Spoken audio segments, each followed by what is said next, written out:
শনিবার যুবভারতীতে মেসি শোয়ে চূড়ান্ত বিশৃঙ্খলা। ক্রীড়ামন্ত্রীর পদ থেকে ইস্তফা দিলেন অরূপ বিশ্বাস। তদন্ত শেষ না হওয়া পর্যন্ত তাকে অব্যাহতি দিলেন মুখ্যমন্ত্রী। আপাতত মমতা বন্দ্যোপাধ্যায় দফতরের দায়িত্ব সামলাবেন।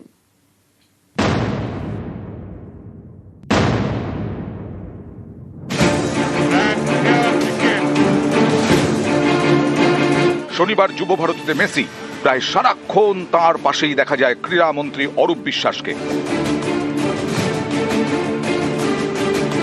মাঠের মধ্যে লিওনেল মেসিকে ঘিরে সেদিন ভিড়ে ভিড়। স্টেডিয়াম থেকে তাকে সেভাবে দেখতেই পাননি দর্শকরা। এতে সল্টলেক স্টেডিয়ামে শুরু হয় তাণ্ডব।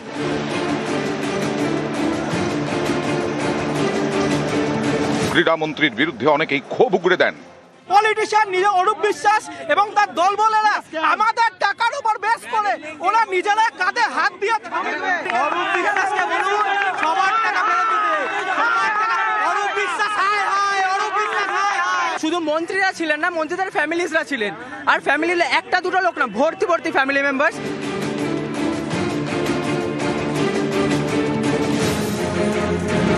এই আবহে এবার ক্রীড়ামন্ত্রীর পদ থেকে ইস্তফা দিলেন অরূপ বিশ্বাস।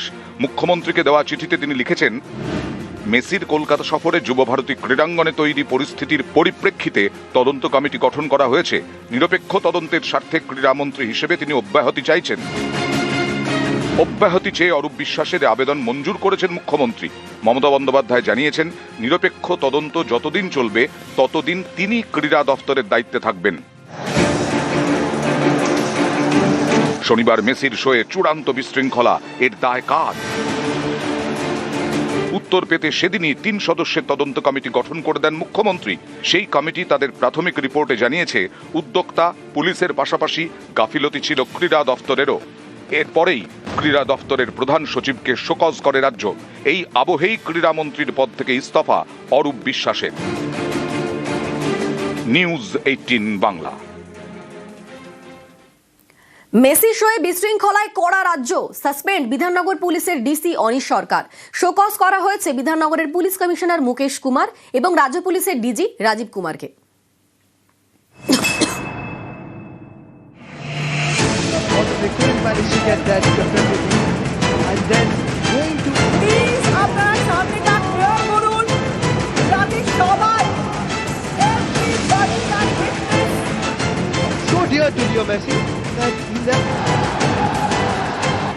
শনিবার যুবভারতীতে মেসি শো, সেখানেই চূড়ান্ত বিশৃঙ্খলা, তাণ্ডব।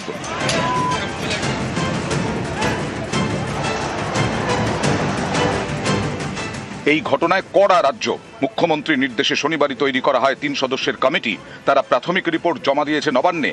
সেই রিপোর্টে উদ্যোক্তার পাশাপাশি পুলিশ ও ক্রীড়া দফতরের গাফিলতির কথা বলা হয়েছে। এরপরেই একের পর এক কড়া পদক্ষেপ। সাসপেন্ড বিধাননগর পুলিশ কমিশনারেটের ডিসি অনিশ সরকার। তাঁর বিরুদ্ধে শুরু বিভাগীয় তদন্ত। এই তদন্ত শেষ না হওয়া পর্যন্ত অনিশ সরকার কাজে যোগ দিতে পারবেন না। শোকজ করা হয়েছে রাজ্য পুলিশের ডিজি রাজীব কুমারকে। বিধাননগরের পুলিশ কমিশনার মুকেশ কুমারকেও শোকজ করা হয়েছে। শোকজ করা হয়েছে ক্রীড়া দফতরের প্রধান সচিব রাজেশ কুমার সিনহাকে। যুবভারতীর সিইও দেবকুমার নন্দন, তাকে সরিয়ে দেওয়া হয়েছে। শনিবার যুবভারতীতে চূড়ান্ত ব্যবস্থা। মাঠের মধ্যে মেসিকে ঘিরে ভিড়ে ভিড়, ফলে স্টেডিয়াম থেকে মেসিকে সেভাবে দেখাই যায়নি। এর জেরেই যুবভারতীতে তাণ্ডব শুরু হয়ে যায়। শয়ে শয়ে দর্শক ঢুকে পড়েন মাঠে। এই ঘটনাকে একেবারেই ভালো চোখে দেখেননি মুখ্যমন্ত্রী। সোশ্যাল মিডিয়ায় লেখেন তিনি ব্যথিত। শনিবারই তৈরি করে দেন 3 সদস্যের তদন্ত কমিটি। সেই কমিটি মেসি শোয়ে গাফিলতির প্রমাণ পেয়েছে। শনিবারের মেসি শোয়ের বিভিন্ন কাজের দায়িত্বে 212 জনের মাঠে ঢোকার অনুমতি ছিল, কিন্তু এই 212 জনের কারোরই মেসির কাছে যাওয়ার অনুমতি ছিল না। সেই অনুমতি ছিল মাত্র 12 জনের। তালিকায় ছিলেন হেভিওয়েটরা। মুখ্যমন্ত্রী মমতা বন্দ্যোপাধ্যায়, ক্রীড়ামন্ত্রী অরূপ বিশ্বাস, পুর নগরোন্নয়ন মন্ত্রী ফিরহাদ হাকিম, রাজ্য পুলিশের ডিজি রাজীব কুমার, বিধাননগরের পুলিশ কমিশনার মুকেশ কুমার, সৌরভ গঙ্গোপাধ্যায়, শাহরুখ খান, শাহরুখের ম্যানেজার পূজা দাদলানি, মোহনবাগানের ফুটবলের সচিব সৃঞ্জয় বসু, মোহনবাগান ফুটবল ক্লাবের সভাপতি দেবাশিস দত্ত, ডায়মন্ড হারবার ফুটবল ক্লাবের সহসভাপতি আকাশ বন্দ্যোপাধ্যায় এবং তাদের কোচ কিবু ভিকুনা। অর্থাৎ অনুমতি মাত্র 12 জনকে। তাহলে মাঠের মধ্যে মেসিকে ঘিরে এত ভিড় কেন? মহাতারকার চারপাশে এত লোকজন কারা, যার জেরে হাজার হাজার টাকার টিকিট কেটে হাজার হাজার দর্শক স্টেডিয়াম থেকে মেসিকে দেখতেই পেলেন না? উদ্যোক্তাদের সঙ্গে বসে তাহলে ক্রীড়া দপ্তর কি পরিকল্পনা করেছিল? এত পুলিশ তাহলে কি করলো? এই তিন পক্ষেরই গাফিলতি খুঁজে পেয়েছে মুখ্যমন্ত্রীর তৈরি করা তদন্ত কমিটি। তারপরেই রাজ্যের একের পর এক কড়া পদক্ষেপ। নিউজ 18 বাংলা। মেসি ইভেন্টে বিশৃঙ্খলা নিয়ে তদন্ত। স্ক্যানারে রয়েছেন মেসিকে ঘিরে থাকা অনেকেই। ভিড়ের ফলে গ্যালারি থেকে মেলেনি মেসি দর্শন। এতটাই ভিড় হয়েছিল যে কারণে গ্যালারি থেকে দর্শকরা কেউ মেসিকে ঠিকমতো দেখতেই পাননি। পাস ছাড়াই এত ভিড় কিভাবে হলো? সেই মাঠে যারা গিয়েছিলেন তাদের কি আদৌ ঢোকার অনুমতি ছিল? সেই বিষয়টাই খতিয়ে দেখছে পুলিশ।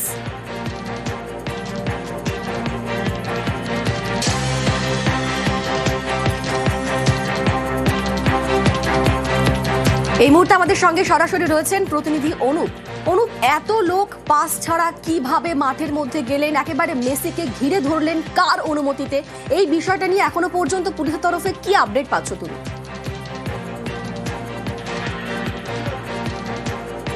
তবে ইতিমধ্যেই পুলিশের পক্ষ থেকে গোটা ঘটনা যেমন খতিয়ে দেখা হচ্ছে, মেসি ইভেন্টের দিন যে পরিস্থিতি হয়েছিল একেবারে বিশৃঙ্খলামূলক পরিস্থিতি, সেক্ষেত্রে কিন্তু লক্ষ্য করা যায় এই বিশৃঙ্খলামূলক পরিস্থিতিতে কিন্তু একেবারে মেসি যখন মাঠে প্রবেশ করে সেই সময় দেখা যায় মাঠের যে স্টেডিয়ামের যে একাধিক কর্মী তারা যেমন মাঠের মধ্যে মেসিকে দেখার জন্য সেলফি তোলার জন্য হিড়িক জমিয়েছে, অন্যদিকে কিন্তু বেশ কিছু ফটোগ্রাফার তারা কিন্তু একেবারে মেসিকে এমনভাবে ঘিরে রয়েছে, সেক্ষেত্রে কিন্তু গ্যালারি থেকে কোনোভাবে মেসিকে দেখতে পাচ্ছিল সাধারণ দর্শক যারা মোটা অঙ্কের টাকা দিয়ে টিকিট কেটেছিল।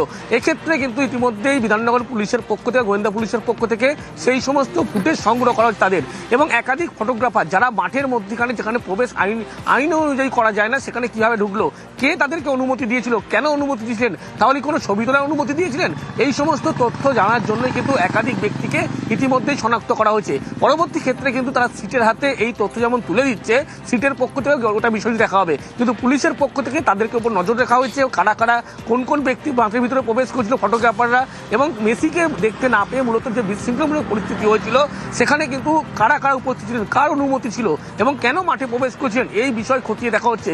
প্রয়োজনে তাদেরকে জিজ্ঞাসাবাদ করা হবে, তার কারণ কার অনুমতিতে তারা মাঠে ঢুকেছিলেন বা কেউ কি কারণে উদ্দেশ্য মাঠে ঢুকেছিলেন, যাতে মেসিকে দেখতে না পেয়ে এই যে গোটা ঘটনা বিশৃঙ্খলা তৈরি হয়েছিল সেই যাবতীয় বিষয় কিন্তু পুলিশের পক্ষ থেকে এই মুহূর্তে খতিয়ে দেখা হচ্ছে। বেশ, ধন্যবাদ অনু।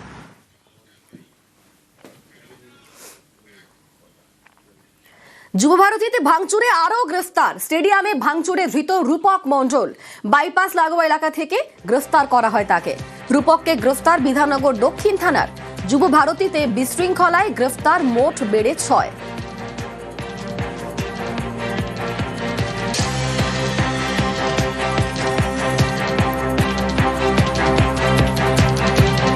আরো একবার জানিয়ে রাখি, মেসির ইভেন্টে চরম বিশৃঙ্খলা, ভাঙচুর, সেই ভাঙচুরের ঘটনায় আরো একজনকে গ্রেফতার করা হয়েছে। ধৃত রূপক মণ্ডল, তাকে বাইপাস লাগোয়া এলাকা থেকে গ্রেফতার করেছে বিধাননগর দক্ষিণ থানা। স্টেডিয়ামে বিশৃঙ্খলায় গ্রেফতার মোট 6 জন।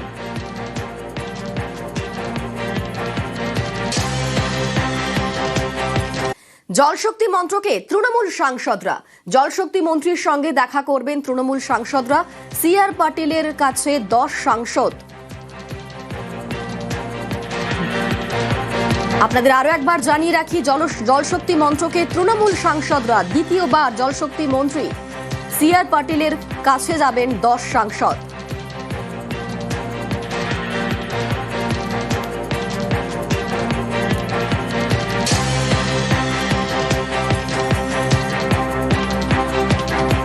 দ্বিতীয়বার জলশক্তি মন্ত্রকে তৃণমূলের প্রতিনিধি দল, আজ 10 জন তৃণমূল সাংসদ, তারা যাবেন জলশক্তি মন্ত্রীর কাছে। আমাদের সঙ্গে রয়েছেন প্রতিনিধি মৈত্রেয়ী। কিসের দাবিতে তারা যাচ্ছেন তৃণমূল সাংসদ? দলে কারা কারা রয়েছেন? দেখো 10 সদস্য এই মুহূর্তে তৃণমূলের 10 সাংসদ এই মুহূর্তে শ্রমশক্তি ভবনে জনশক্তি মন্ত্রী সিআর পাটিলের সঙ্গে দেখা করছেন এই মুহূর্তে। এবং মূল যে দাবি বাংলার যে বকেয়া রয়েছে বিভিন্ন যে প্রকল্প বিশেষত জল জীবন মিশনে যে বকেয়া রয়েছে সেই বকেয়ার দাবিতে এর আগেও তৃণমূল কংগ্রেসের সাংসদদের প্রতিনিধি দল তারা দেখা করেছিলেন সিআর পাটিলের সঙ্গে। তারা সংসদে একাধিকবার এই বিষয়টি তুলেছেন, কিন্তু কোনো সুরাহা হয়নি এবং সেই কারণে আজকে ফের তৃণমূলের 10 সাংসদ এই মুহূর্তে সিআর পাটিলের সঙ্গে দেখা করছেন। দলে রয়েছেন সিনিয়র পলিটিশিয়ানদের মধ্যে কাকুলি ঘোষ রায়, সৌগত রায়, শতাব্দী রায়, প্রতিমা মণ্ডল সহ একাধিক সাংসদরা। ধন্যবাদ মৈত্রী।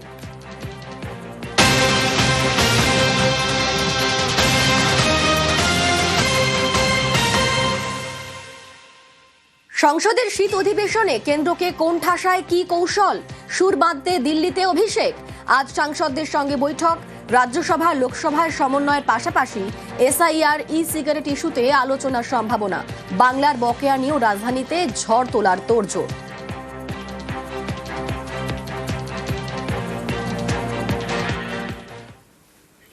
দু সাল থেকে ডানকুনি পুরসভার কাউন্সিলর, খসড়া ভোটার তালিকা থেকে এই তৃণমূল কাউন্সিলরেরই নাম বাদ।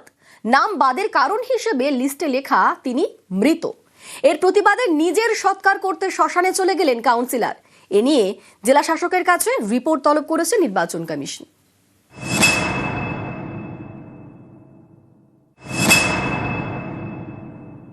খসড়া লিস্ট প্রকাশ হয়েছে, সেখানে আমি একজন জনপ্রতিনিধি, আমাকে দেখানো হয়েছে আমি মৃত। আমি নির্বাচন কমিশনের যারা আধিকারিক আছে তাদেরকে অনুরোধ করব, আসুন আমাকে এসে কালীপুর শ্মশানে ইলেকট্রিক চুল্লিতে পুড়িয়ে দিন। হেঁটে হেঁটে শ্মশানে যাচ্ছেন কাউন্সিলর।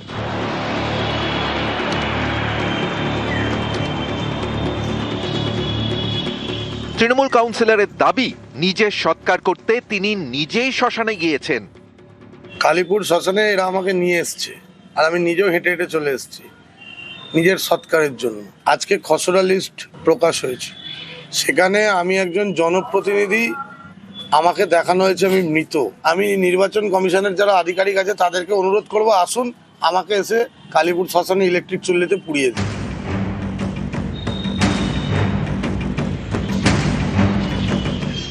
হুগলির ডানকুনি, এখানকার 18 নম্বর ওয়ার্ডের তৃণমূল কাউন্সিলর সূর্য দে 2022 সাল থেকে কাউন্সিলর। এই তৃণমূল কাউন্সিলরের নামই খসড়া ভোটার তালিকা থেকে বাদ। নাম বাদ যাওয়ার কারণ হিসেবে লেখা মৃত।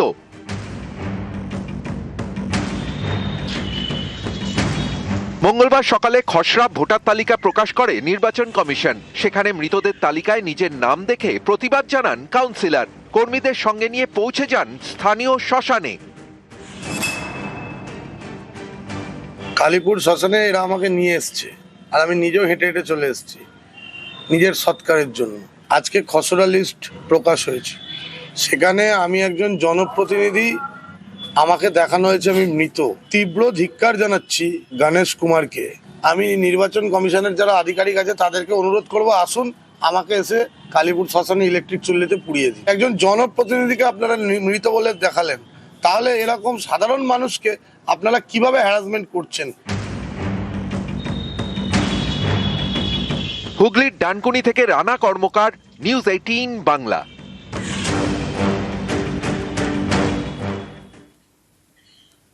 জীবিত ভোটার, কিন্তু খসড়ায় তিনি মৃত।